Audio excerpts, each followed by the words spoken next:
Hi everyone, welcome to health యార్. ఈరోజు టాపిక్లోకి వెళ్తే క్యాన్సర్ అండి. క్యాన్సర్ని జయించడము సాధ్యమా కాదా అనే విషయానికి వస్తే ఆయుర్వేదంతో సాధ్యమని కొంతమంది అంటున్నారు, అది ఎవరి వల్ల కాదు అనేసి కొంతమంది అంటున్నారు.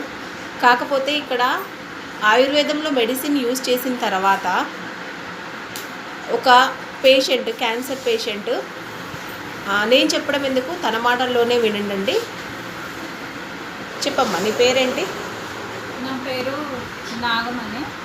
బేతల్ 12 వచ్చాను, మాది బేతల్ కాదు. అయితే నాకు బ్లీడింగ్ నెలసరి రాగానే బ్లీడింగ్ అవుతుంది.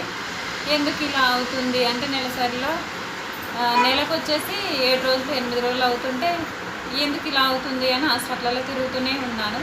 ఎక్కడికి వెళ్ళినా అర్థం కాలే. ఖమ్మం శ్రావణి హాస్పిటల్ వెళ్ళగానే ఏంటమ్మా ఇలా ఎందుకు అవుతుంది, ఎందుకు నిర్లక్ష్యం చేసిన, ఇదేదో డౌట్ ఉందని ఆమె టెస్టులన్నీ చేసింది, స్కానింగ్ చేసింది, రిపోర్ట్లు హైదరాబాద్ పంపించింది.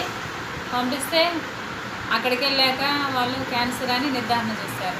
చేయగానే నేనేం చేశాను, బాగా భయంతో ఏడ్చుకుంటున్నాను. హైదరాబాద్ పంపిస్తామని చెప్పి పంపించారు. వెళ్ళాను, ఆరోగ్యశ్రీలో చేయించుకున్నాను ట్రీట్మెంట్. 3 నెలలు రేడియేషను, 12 కీమోలు తీసుకున్నాను.